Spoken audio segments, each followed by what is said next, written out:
Hello friends, welcome to my channel. Today మనం October 19th 2025కి సంబంధించిన important current అఫైర్స్ని ఈ వీడియోలో డిస్కస్ చేద్దాము. మా ఛానల్ని కనుక ఫస్ట్ టైం చూస్తున్న వాళ్ళు ఉంటే వీడియోని లైక్ చేసి ఛానల్ని సబ్స్క్రైబ్ చేసుకోండి. వీడియో కింద డిస్క్రిప్షన్లో టెలిగ్రామ్ ఛానల్ లింక్ ఉంటుంది, అందులో కూడా జాయిన్ అవ్వండి. ఇంపార్టెంట్ కంటెంట్ అలాగే కరెంట్ అఫైర్స్కి సంబంధించిన పీడిఎఫ్ కూడా ప్రొవైడ్ చేయడం జరుగుతుంది. టుడే ఫస్ట్ టాపిక్ చూసినట్లయితే సముద్ర శక్తి 2025 విన్యాసం. ఈ సముద్ర శక్తి అనే విన్యాసం భారత్, ఇండోనేషియా ఈ రెండు దేశాలకు సంబంధించిన విన్యాసం. సో విన్యాసాలకు సంబంధించి కాంపిటేటివ్ ఎగ్జామ్స్లలో కంపల్సరీ క్వశ్చన్స్ వస్తాయి. ఈ విన్యాసాలు చాలా ఇంపార్టెంటు. సో సముద్ర శక్తి అనే విన్యాసం ఏ రెండు దేశాలకు సంబంధించింది అంటే భారత్, ఇండోనేషియా ఈ రెండు దేశాల సంయుక్త నావికాదళ విన్యాసం. ఈ విన్యాసాలు అక్టోబర్ 13 నుంచి నిర్వహించడం జరిగింది. అక్టోబర్ 13 నుంచి అక్టోబర్ 17న ముగిశాయి. ఆతిథ్య దేశం వచ్చేసి మన భారతదేశం విశాఖపట్నం వేదికగా ఈ సముద్ర శక్తి అనే విన్యాసాలను నిర్వహించారు. ఇవి 5th ఎడిషన్. 2018లో మొదటిసారిగా ఈ విన్యాసాలను ప్రారంభించడం జరిగింది. నావికా దళానికి సంబంధించిన విన్యాసాలు సముద్ర శక్తి. మనకి ఇందులోనే కనిపిస్తుంది సముద్ర శక్తి. సముద్రం అంటే నావికా దళ విన్యాసాలు అని ఈజీగా గుర్తుంచుకోవచ్చు. నెక్స్ట్ టాపిక్ చూస్తే అయోధ్యలో ప్రపంచంలోనే తొలి మైనపు రామాయణ మ్యూజియం. ప్రపంచంలోనే మొట్టమొదటి మైనపు రామాయణ మ్యూజియంని అయోధ్యలో స్థాపించబడింది. సో ప్రపంచంలోనే మొట్టమొదటిది మైనపు రామాయణ మ్యూజియం. రాముడి జననం నుంచి రావణ సంహారం వరకు చిత్రీకరించారు. నిర్మాణ విస్తీర్ణం వచ్చేసి 9,850 చదరపు అడుగులు ఉంటుంది. రూపాయలు 6 కోట్ల వ్యయంతో ఈ మ్యూజియాన్ని నిర్మించడం జరిగింది. కేరళకు చెందిన సునీల్ వ్యాక్స్ మ్యూజియం అనే సంస్థ ఈ మ్యూజియంని రూపొందించింది. సో అయోధ్యలో ప్రపంచంలోనే తొలి మైనపు రామాయణ మ్యూజియం ఏర్పాటు.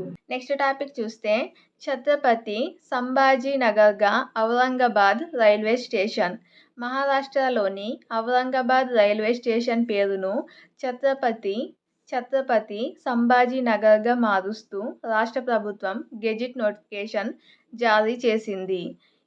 ఔరంగాబాద్ నగరం పేరును ఏక్నాథ్ సింధే ప్రభుత్వం 3 ఏళ్ల క్రితమే ఛత్రపతి సంభాజీనగర్గా పేరు మార్చింది.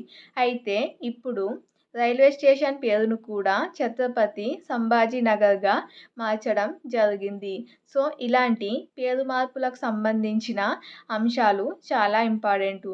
ఒక సిటీకి కానీ లేదా రైల్వే స్టేషన్కి కానీ ఎయిర్పోర్ట్కి కానీ ఇలా ఒక్కొక్క ప్లేస్కి నేమ్స్ చేంజ్ చేసినట్లయితే కనుక అవి గుర్తుంచుకోవాల్సి ఉంటుంది. చాలా ఇంపార్టెంటు. అలాంటి వాటి నుంచి క్వశ్చన్స్ వస్తాయి.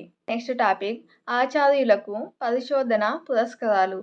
రాష్ట్రంలోని విశ్వవిద్యాలయాల్లో పరిశోధనను ప్రోత్సహించేందుకు ఏటా పరిశోధనలో అగ్రగాములుగా నిలిచిన ఆచార్యులను ఎంపిక చేసి రీసెర్చ్ పురస్కారాలు అందిస్తామని రాష్ట్ర ఉన్నత విద్యామండలి చైర్మన్ ఆచార్య వి. బాలకృష్ణారెడ్డి ప్రకటించడం జరిగింది. నెక్స్ట్ టాపిక్ చూస్తే భౌతిక శాస్త్ర నోబెల్ గ్రహీత కన్నుమూత. చైనాకు చెందిన ప్రముఖ భౌతిక శాస్త్రవేత్త, నోబెల్ బహుమతి గ్రహీత చెన్నింగ్ యాంగ్ 103 ఏండ్ల వయసులో బీజింగ్లో మరణించారు. భౌతిక శాస్త్రంలో చేసిన కృషికి 1957లో యాంగ్కు నోబెల్ బహుమతి లభించింది. అమెరికా భౌతిక శాస్త్రవేత్త రాబర్ట్ మిల్స్తో కలిసి 1954లో సమీకరణల సమితిని రచించారు. ఇది ఐన్స్టీన్ సాపేక్ష సిద్ధాంతంలా భౌతిక శాస్త్రంలో కీలకంగా మారింది. భౌతిక శాస్త్ర నోబెల్ గ్రహీత శాస్త్రవేత్త కన్నుమూయడం జరిగింది. ఇతను 1957లో నోబెల్ బహుమతిని అందుకున్నారు. అలాగే 2025 నోబెల్ గ్రహీతలను కూడా మనం చూడడం జరిగింది లాస్ట్ వీడియోస్లలో. ఆ వీడియోస్ కనుక మన ఛానల్లో ఉన్నాయి, చూడని వాళ్ళు ఉంటే కనుక చూడండి. సో ఈ 2025 సంవత్సరానికి గాను భౌతిక శాస్త్రంలో నోబెల్ గ్రహీతల పేర్లను కామెంట్ చేయండి. నెక్స్ట్ టాపిక్ చూస్తే రష్యాలో బుద్ధుడి అవశేషాల ప్రదర్శన. రష్యాలో ప్రదర్శనకు ఉంచిన బుద్ధుడి పవిత్ర అవశేషాలను ఇప్పటి వరకు 90,000 మంది సందర్శించినట్లు కేంద్ర సాంస్కృతిక శాఖ తెలిపింది. ఢిల్లీలోని నేషనల్ మ్యూజియంలో ఉండే ఈ అవశేషాలను భారత వాయుసేన ప్రత్యేక విమానంలో ఈ నెల 11న రష్యాకు తీసుకెళ్లింది. కాల్మీకియా రాజధాని ఎలిస్టాలో బుద్ధుడికి సంబంధించిన ప్రధాన ఆశ్రమంలో వాటిని ఉంచడం జరిగింది. బుద్ధుడి అవశేషాలను ఆదివారం తిరిగి తీసుకురానున్నారు.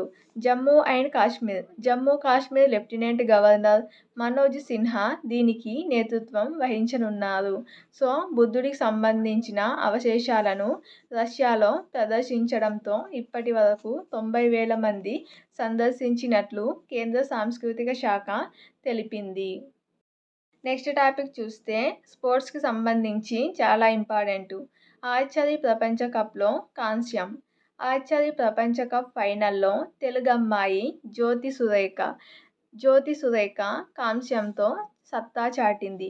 కాంపౌండ్ మహిళల సింగిల్స్ కాంస్య పోరులో సురేఖ 150, 145తో ఏలా గిబ్బన్ బ్రిటన్కు చెందిన ఏలా గిబ్బన్ను ఓడించింది. సో ఇప్పటి వరకు భారత్ తరపున కాంపౌండ్ పురుషుల సింగిల్స్లో అభిషేక్ శర్మ మాత్రమే పతకాలు నెగ్గాడు. జ్యోతి సురేఖ తెలుగమ్మాయి ఆర్చరీ ప్రపంచ కప్లో కాంస్యం సాధించి సత్తా చాటింది. ఇది ఫ్రెండ్స్ టుడే అక్టోబర్ 19, 2025కి సంబంధించిన కరెంట్ అఫైర్స్ వీడియో. వీడియో నచ్చినట్లయితే లైక్ చేసి ఛానల్ని ఫస్ట్ టైం చూస్తున్నట్లయితే సబ్స్క్రైబ్ చేసుకొని చూడండి. వీడియో కింద డిస్క్రిప్షన్లో టెలిగ్రామ్ ఛానల్ లింక్ ఉంటుంది, జాయిన్ అవ్వండి. Thank you.